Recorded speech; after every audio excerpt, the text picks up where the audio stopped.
एक बार फिर प्रभु यीशु मसीह के जीवित, पवित्र और सामर्थी नाम में आप सभी को जय मसीह की। धन्यवाद करते हैं प्रभु का, एक और मौका प्रभु ने हमें दिया, एक और ये पवित्र दिन हमारे जीवन में जोड़ा कि हम एक कलीसिया के रूप में इस भवन में यहाँ इकट्ठा हो और प्रभु के लिए अपने होठों का बलिदान चढ़ाएं जो धन्यवाद के हैं, उसकी महिमा करें अपने गीतों और आराधना के द्वारा, उससे अपने विनती निवेदन प्रार्थनाएं उस तक पहुंचाएं और वचन के द्वारा जो है हम उसकी वाणी को सुने। अभी तक हमने जो है आराधना स्तुति की है, हमने जो है अपने विनती निवेदन प्रार्थनाएं उस तक पहुंचाई हैं, अपने होठों के बलिदान उस तक पहुंचाए हैं। अब समय है जबकि प्रभु अपनी वाणी हम तक पहुंचाना चाहता है, और जब प्रभु की वाणी हमारे बीच में आती है तो हमारा हृदय शांत रहे, हमारा मन शांत रहे और हमारे विचार जो है वो शांत रहे, ताकि हम प्रभु की वाणी को सुन सके, पहचान सके, उसे अपने हृदय में जगह दे सके और उसके अनुसार अपने जीवन में बदलाव ला सके। क्योंकि अगर प्रभु का वचन हम सुनते हैं, वो हमारे जीवन में अगर कार्य नहीं करता है तो वो हमारे लिए व्यर्थ है। हमने आज बाइबल रीडिंग में पढ़ा व्यवस्था विवरण, उसका 6 अध्याय, उसमें 1 से लेकर 3 तक हम पढ़ेंगे। ये वह आज्ञा और वे विधियां और नियम हैं जो तुम्हें सिखाने की तुम्हारे परमेश्वर यहोवा ने आज्ञा दी है, कि तुम उन्हें उस देश में मानो जिसके अधिकारी होने को पार जाने पर हो, और तू और तेरा बेटा और तेरा पोता यहोवा का भय मानते हुए उसकी उन सब विधियों और आज्ञाओं पर जो मैं तुझे सुनाता हूँ अपने जीवन भर चलते रहे, जिससे तू बहुत दिन तक बना रहे। हे इज़राइल, सुन और ऐसा ही करने की चौकसी कर, इसलिए कि तेरा भला हो और तेरे पितरों के परमेश्वर यहोवा के वचन के अनुसार उस देश में जहाँ दूध और मधु की धाराएं बहती हैं तुम बहुत हो जाओ। आइए हम प्रार्थना करें। धन्यवाद पिता परमेश्वर, धन्यवाद करते हैं पिता परमेश्वर तेरे सुंदर जीवित और पवित्र वचन के पढ़े और सुने जाने के लिए। इस वचन के द्वारा आज जो कुछ बातें तू हमसे करना चाहता है वो हम पे जाहिर कर प्रभु, उसके लिए हमें तेरी आत्मा की जरूरत है प्रभु, और हम विश्वास करते हैं अपने वादे के अनुसार तू हमारे बीच में है प्रभु। हमारे हृदय की भूमि को तैयार कर कि जब वचन का बीज पड़े तो वो नाश ना हो बल्कि बहुतायत से फलवंत होने पाए प्रभु। धन्यवाद करता हूँ पिता परमेश्वर, एक बार फिर तूने मुझे चुना, ये मौका दिया और पिता परमेश्वर यहाँ खड़ा किया है प्रभु। इन अशुद्ध होठों को अपने वेदी के शोलों से छू कि पवित्र हो जाए और कोई भी संसारिक शारीरिक शैतानी बात इनसे ना निकलने पाए प्रभु। जो कुछ पिता परमेश्वर तू हमसे बातचीत करना चाहता है वो ही सिर्फ प्रभु इन होठों से निकले, जो हमें कन्विक्ट करे, कायल करे, और पिता परमेश्वर हमारे हृदयों में पिता परमेश्वर हलचल करे और परिवर्तन लेके आए पिता। धन्यवाद के साथ एक बार फिर आदर महिमा तुझे देते हुए प्रभु यीशु के नाम से मांगते हैं, आमीन आमीन। व्यवस्था विवरण 6 अध्याय जब हमने पढ़ा, यहाँ पहली आयत से जब हम पढ़ते हैं, उससे पहले जब हम हेडिंग पढ़ते हैं वहां पे लिखा है महा आज्ञा। एक आज्ञा होती है, एक महा आज्ञा होती है। परमेश्वर की ओर से जो हमें मिलती है वो महा आज्ञा है, और महा आज्ञा को मानना हम सब के लिए बहुत जरूरी है। जब हम इस शारीरिक रूप में अपने देश में रह रहे हैं, यहाँ जब प्रधानमंत्री की ओर से कोई आज्ञा निकलती है तो वो एक महा आज्ञा होती है हमारे लिए, और हम उसको मानते हैं। जैसे नोटबंदी हुई, जैसे जीएसटी आया, बहुत से ऐसी ऐसी आज्ञाएं निकलती हैं जिसे हमें मानना बहुत आवश्यक है।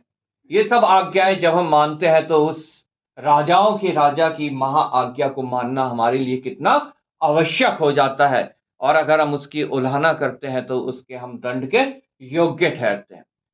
संसारिक राजा की आज्ञा नहीं मानते तो हम दंड के योग्य ठहरते हैं, तो वो तो राजाओं का राजा है। उसकी आज्ञा को नहीं मानते हैं तो निश्चय हम दंड के योग्य ठहरते हैं और उसकी ओर से हमें दंड मिलता है।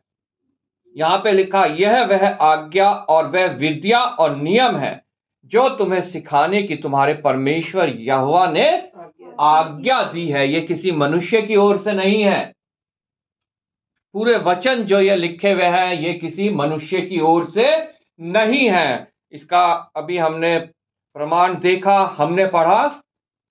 दूसरा तिमुथियुस की पुस्तक में उसके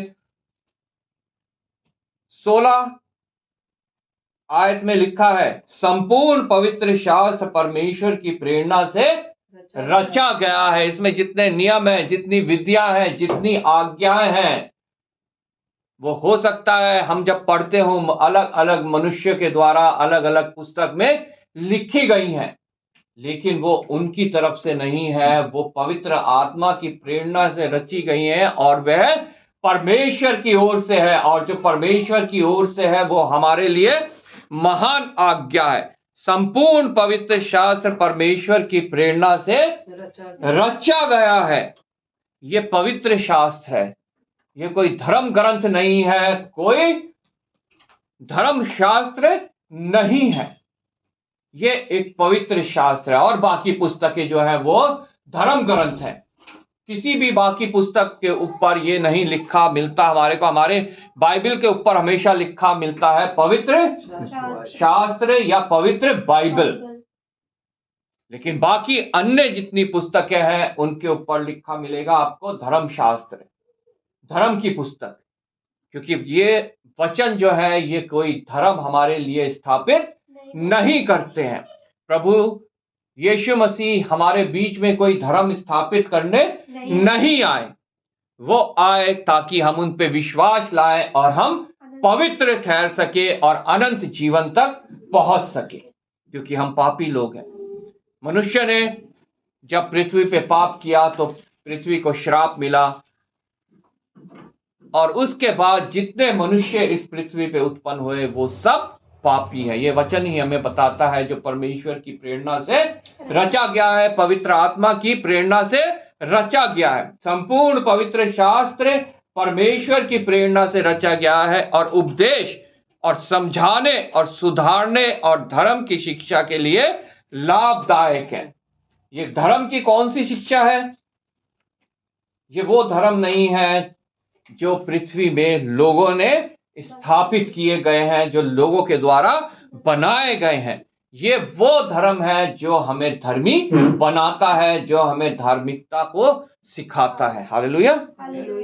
जैसा कि यहां जब हमने 6:25 में हम पढ़ते हैं, और यदि हम अपने परमेश्वर यहोवा की दृष्टि में उसकी आज्ञा के अनुसार इन सारे नियमों को मानने में चौकसी करें तो यह हमारे लिए धर्म ठहरे।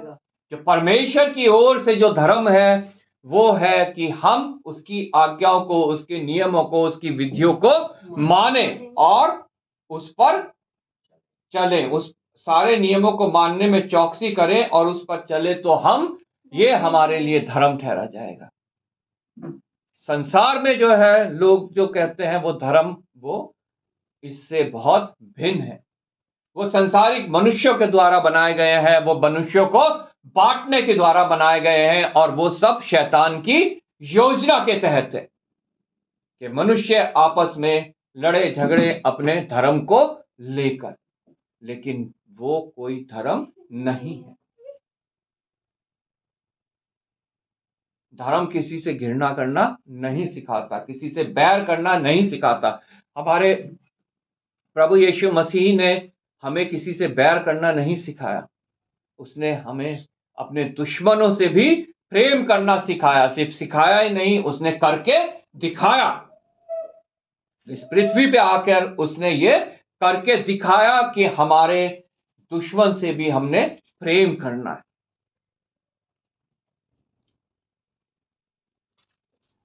यहां पे ये सब आज्ञाएं, यह वह आज्ञा और वह विद्या और नियम है जो तुम्हें सिखाने के लिए तुम्हारे परमेश्वर यहोवा ने आज्ञा दी है कि तुम उन्हें उस देश में मानो जिसके अधिकारी होने को पार जाने पे हो।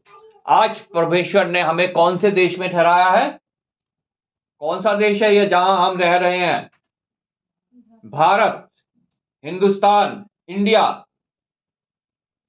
जब हम इस देश में रह रहे हैं तो यहाँ पे हमारे हो सकता है ऊपर बहुत सा विरोध हो, बहुत से हमारे लिए कलेश उत्पन्न हो, बहुत सी समस्याएं उत्पन्न हो, लेकिन प्रभु का वचन कहता है कि मैं तुम्हें ये आज्ञा दे रहा हूं, ये सब सिखा रहा हूं ताकि तुम इसे उस देश में मानो जहां मैं तुम्हें भेज रहा हूं।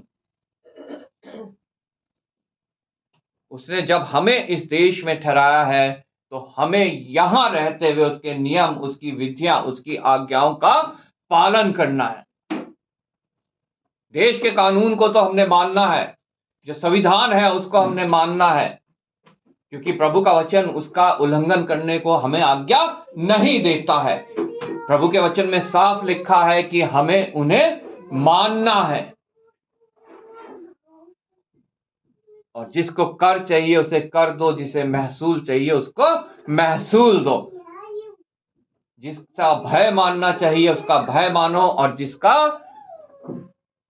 इज्जत करनी चाहिए उसकी इज्जत करो। हम इस देश में रहते हैं, इसका संविधान मानना, इसका कानून मानना हमारे लिए बहुत आवश्यक है, लेकिन इसका यह मतलब नहीं है कि हम परमेश्वर की आज्ञाओं का, उसकी विधियों का, उसके नियमों का उल्लंघन करें।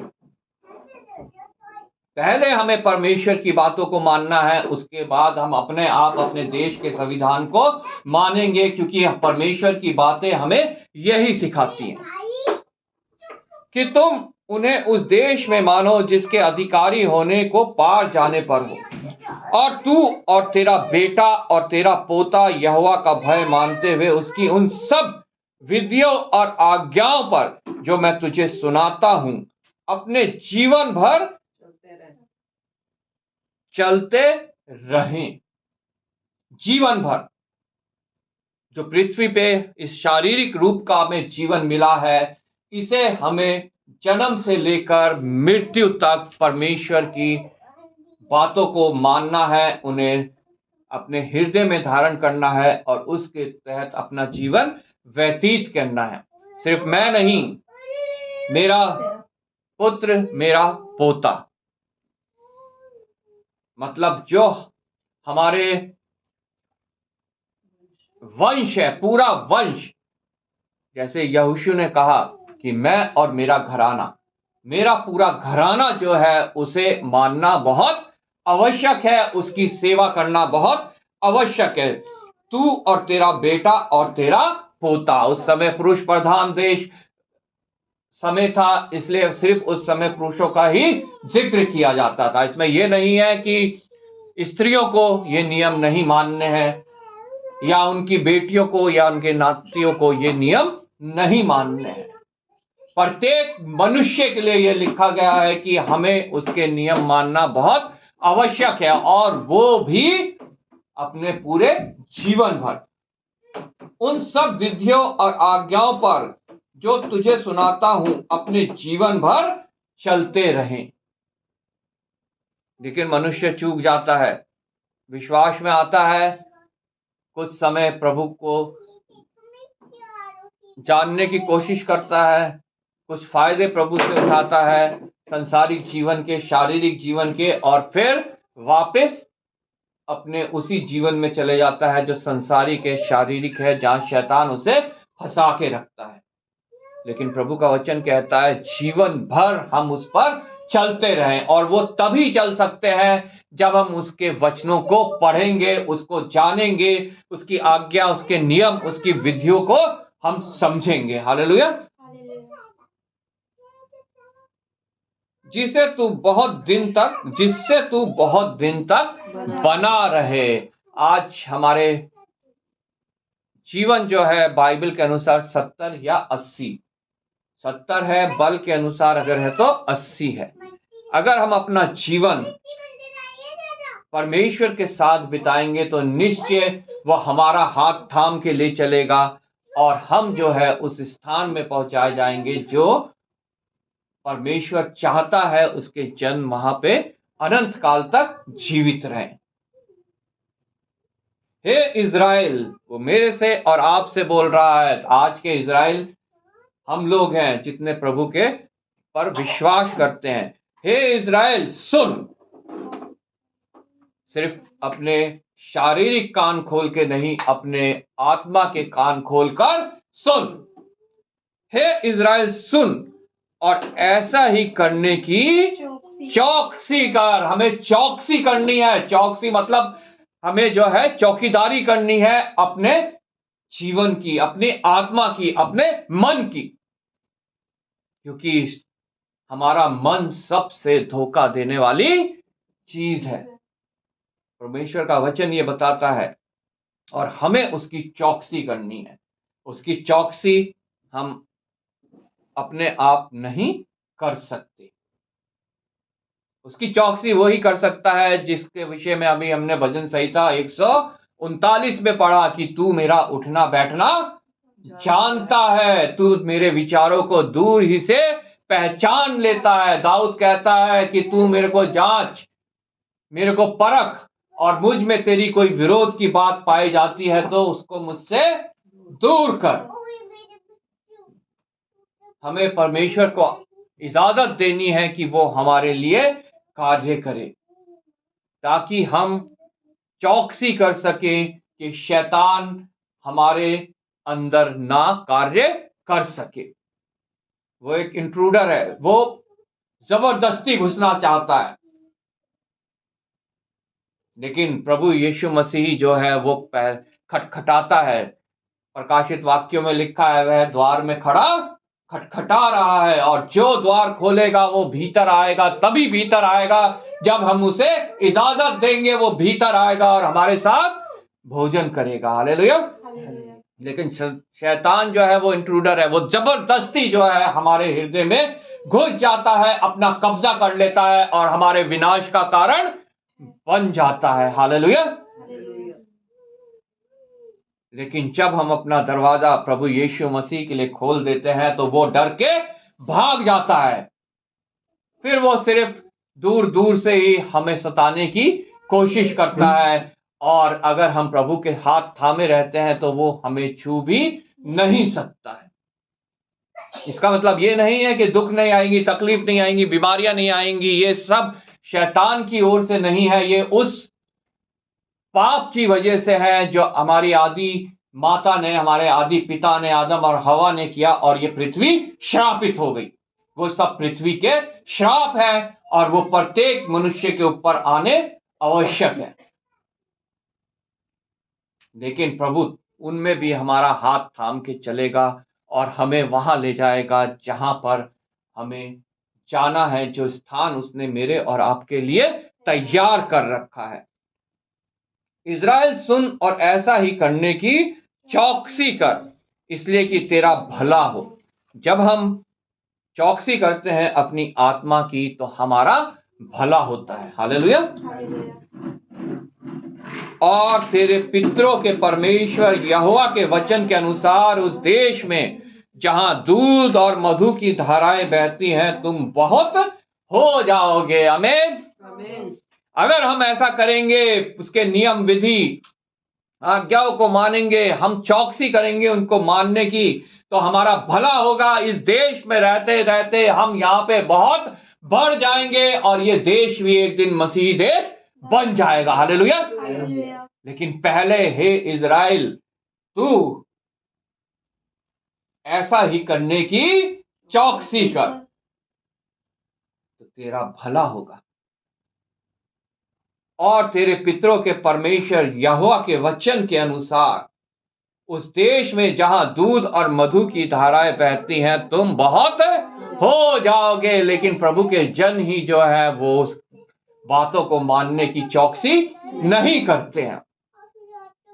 उसकी आज्ञाओं को, नियमों को, विधियों को जो है वो व्यर्थ ठहरा देते हैं और परमेश्वर की निंदा का कारण बन जाते हैं अन्य जातियों के बीच में। और लोग देख के कहते हैं, देख इसका क्या हाल है, दारू पी रहा है, ड्रग्स ले रहा है, नशे कर रहा है, लड़ाई झगड़े कर रहा है।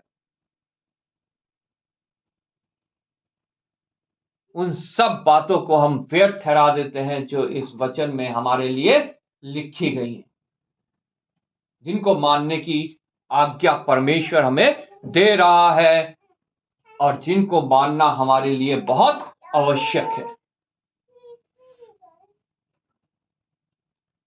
तुम बहुत हो जाओगे। हम प्रार्थना करते हैं अपने देश के लिए, लेकिन प्रार्थना करके सिर्फ छोड़ देते हैं, हम प्रयास नहीं करते हैं। सर्वप्रथम हमारा प्रयास, हमारे चौकसी होना चाहिए कि हम अपनी आत्मा की चौकसी करें, कि हम प्रभु के विधि, नियम और आज्ञाओं को माने, उसके वचनों को माने, ताकि हमारा भला हो और हम यहाँ पे बहुत हो जाएं, ये देश एक मसीही देश बनने पाए। हालेलुया। ये कार्य मेरा है, ये कार्य आप लोगों का है, ये कार्य प्रत्येक उस जन का है जिसने प्रभु यीशु मसीह को ग्रहण किया है। हालेलुया। और सिर्फ ग्रहण करना ही सब कुछ नहीं है, उसके बाद वचन की शिक्षा पाना, वचन को जानना, वचन को समझना, उसकी आज्ञाएं, नियम और विधियों को जानना, उनको मानना, और ये चौकसी करना कि हम उससे कहीं परे ना हटे, यह बहुत आवश्यक है। अगर हम अपनी भलाई चाहते हैं अपने जीवन में, तो हमें चौकसी करना बहुत आवश्यक है। अगर हम इस देश में चाहते हैं कि मसीह का राज्य स्थापित हो, तो हमें उनकी चौकसी करना बहुत आवश्यक है। तभी हम यहाँ पे बढ़ने पाएंगे और प्रभु का राज्य यहाँ पे आने पाएगा। आगे 4 आयत से लिखा है, हे इज़राइल सुन, यहोवा हमारा परमेश्वर है, यहोवा एक ही है, वो कोई 333 देवी देवता नहीं है।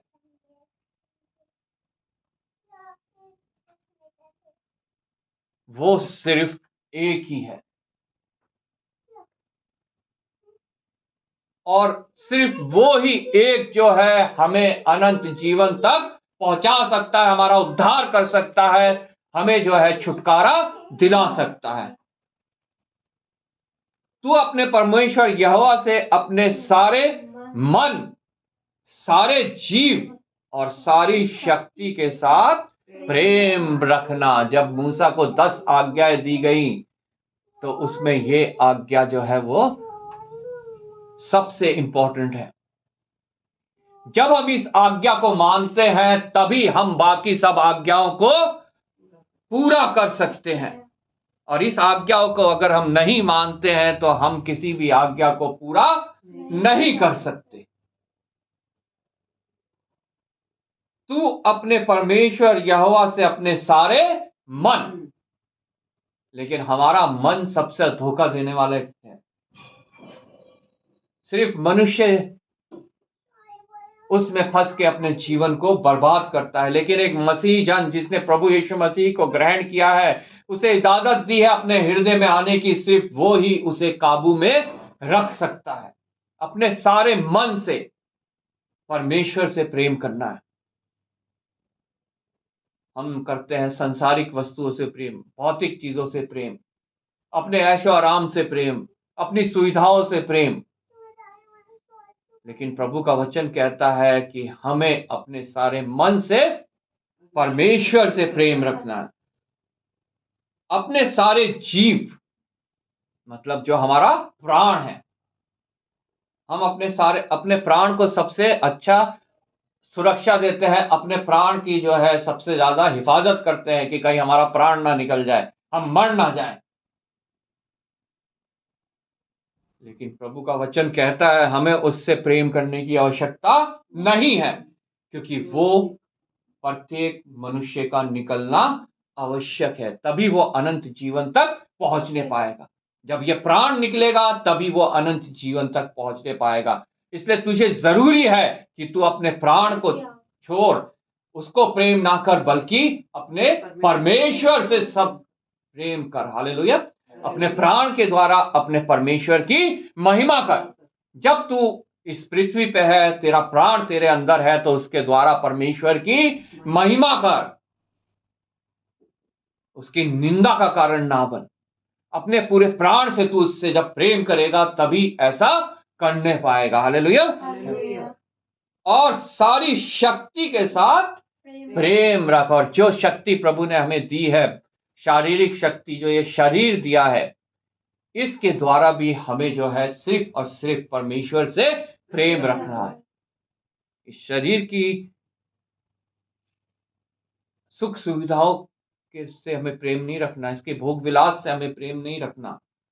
हमें प्रेम रखना है इस शरीर के द्वारा अपने परमेश्वर से, अपने सारे मन, अपने सारे जीव और सारी शक्ति के साथ परमेश्वर से प्रेम रख। हालेलुया।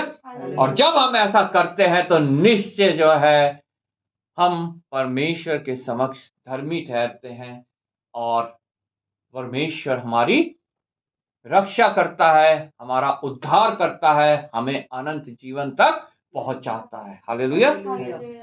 और ये आज्ञाएं जो मैं आज तुझको सुनाता हूं वे तेरे मन में बनी रहें, तेरे मन में बनी रहें, तेरे हृदय में ये आज्ञाएं बसी रहें।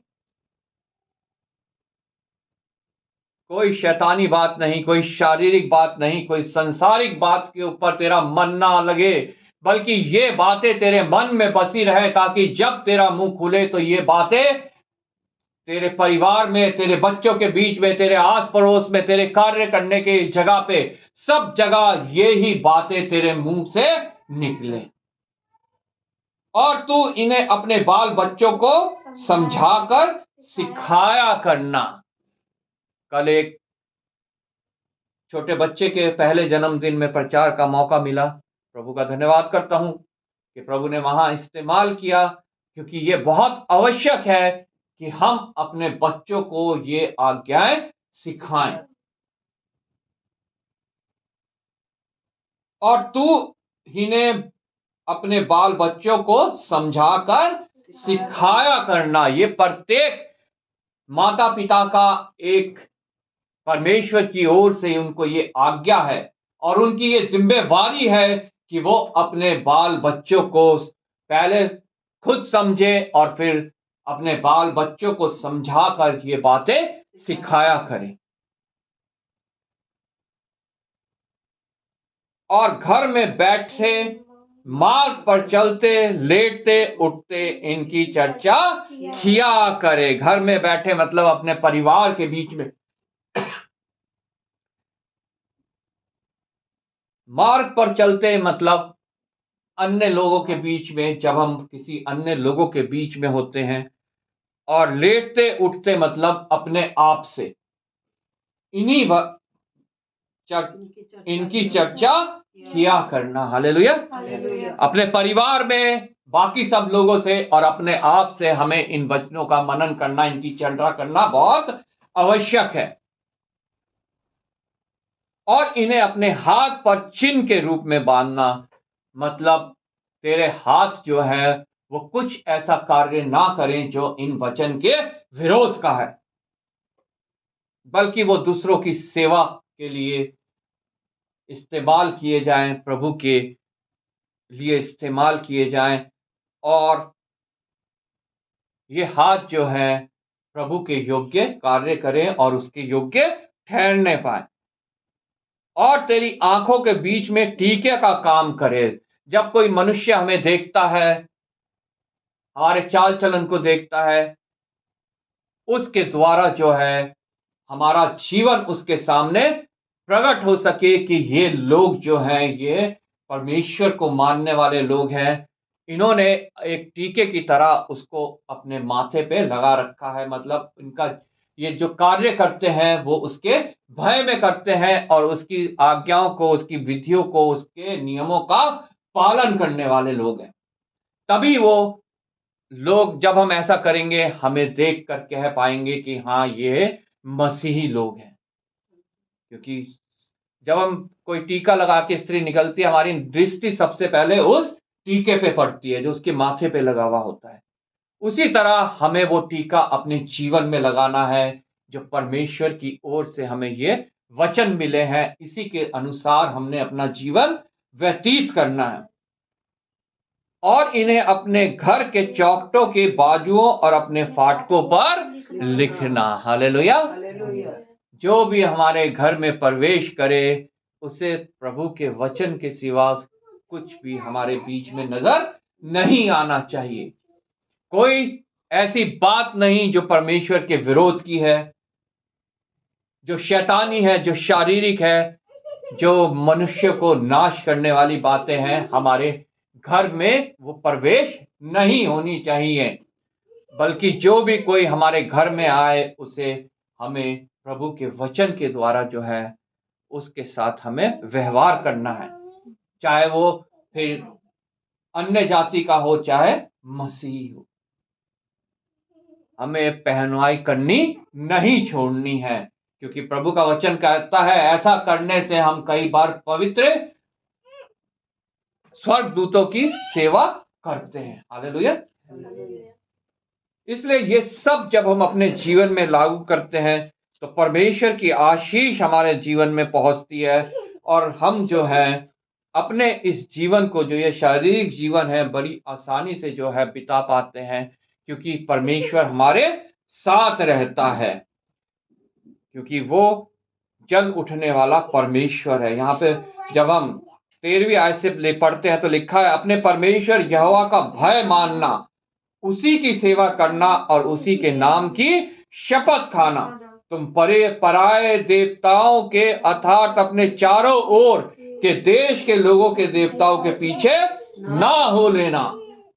हमारे देश में लोग 33 करोड़ देवी देवताओं को मानते हैं, लेकिन प्रभु का वचन साफ साफ कहता है, तुम अपने देश के देवताओं की ओर, तू पराये देवताओं के अर्थात अपने चारों ओर के देशों के लोगों के देवताओं के पीछे ना हो लेना। कोई कष्ट आए, कोई संकट आए, कोई बीमारी आए, कोई कलेश आए, कुछ भी तेरे ऊपर आए, तो किसी और देवी देवता के पीछे ना हो लेना, भेड़ चाल के पीछे ना हो लेना। कोई कहे फलानी जगह जाके माथा टेक ले, सही हो जाएगा, तू वहां पे ना जाना, क्योंकि तेरा परमेश्वर यहोवा जो तेरे बीच में है वह जल उठने वाला ईश्वर है। परमेश्वर एक जल उठने वाला ईश्वर भी है, बहुत ही करुणामय है। वो विलंब से कोप करने वाला है, वो दंड दे के पछताने हारा है, लेकिन वो अति, क्या लिखा है, वह जल उठने वाला ईश्वर भी है। हालेलुया। वो नहीं चाहता कि मनुष्य उसकी महिमा किसी और चीज को दे, किसी मूर्ति को दे। जो वस्तुएं परमेश्वर ने सृजी है, चांद तारे, पेड़ पहाड़ नदियां, उनको दे, पक्षियों को जानवरों को दे, वो नहीं चाहता। इन सब चीजों से वो बहुत नफरत करता है, जल उठता है, और फिर हमें उसका कोप सहना पड़ता है, जो हमारे लिए सहना बहुत मुश्किल हो जाता है। ऐसा ना हो कि तेरा परमेश्वर यहोवा का कोप तुझ पर भड़के और वह तुझको पृथ्वी पर से नष्ट कर डाले। ऐसा ना हो। अगर हम ऐसा करेंगे, उसकी महिमा किसी और को देंगे, तो निश्चय उसका कोप जो है वो हम पे भड़केगा। नूह के समय वो कोप भड़का, पानी के द्वारा सब कुछ, पृथ्वी नष्ट हो गई, सिर्फ वो ही बचे जितने नूह के उस कश्ती के अंदर थे, उस जहाज के अंदर थे। नूह, उसका परिवार और प्रत्येक जानवर का एक एक जोड़ा, क्योंकि परमेश्वर एक नई सृष्टि बनाना चाहता था, एक नई पृथ्वी का बनाना चाहता था कि दोबारा से उनके द्वारा वो पृथ्वी आगे बढ़ सके, क्योंकि वो धर्मी लोग थे। लेकिन आगे चल के भी जो है पाप जो है इस पृथ्वी पे बढ़ता गया, आज तक बढ़ता जा रहा है, और परमेश्वर का कोप जो है वो अभी इसलिए शांत है क्योंकि वो नहीं चाहता कि वो पूरी पृथ्वी को नाश करे। वो उन लोगों को बचाना चाहता है जिसके लिए उसने अपने पुत्र को भेजा, और जितनों ने उस पर विश्वास किया, और वो अभी धीरज धरे हुए है ताकि उनको भी मौका मिले जिन्होंने अभी तक उस पर विश्वास नहीं किया है। उसके बाद एक बार फिर इस पृथ्वी का अंत हो जाएगा, नाश हो जाएगा, और सिर्फ वो ही फिर राज्य करेंगे जिसने प्रभु यीशु मसीह को अपना निजी उद्धारकर्ता करके ग्रहण किया है, परमेश्वर की आज्ञा, नियम और वाचाओं को माना है, उनको उन पर चले हैं और उनको आगे सिखाया है। हालेलुया। हालेलुया। इसलिए प्रभु का वचन का पढ़ना, इसको मनन करना, इस पर चलना हमारे लिए बहुत आवश्यक है। अगर हम ऐसा करते हैं तो निश्चय प्रभु हमें, हमारे लिए वो धर्म ठहरता है और धार्मिक जन जो है वो परमेश्वर को ग्रहण योग्य होता है। परमेश्वर आपको इस वचन के द्वारा आशीष दे। हम सब खड़े हो जाएंगे।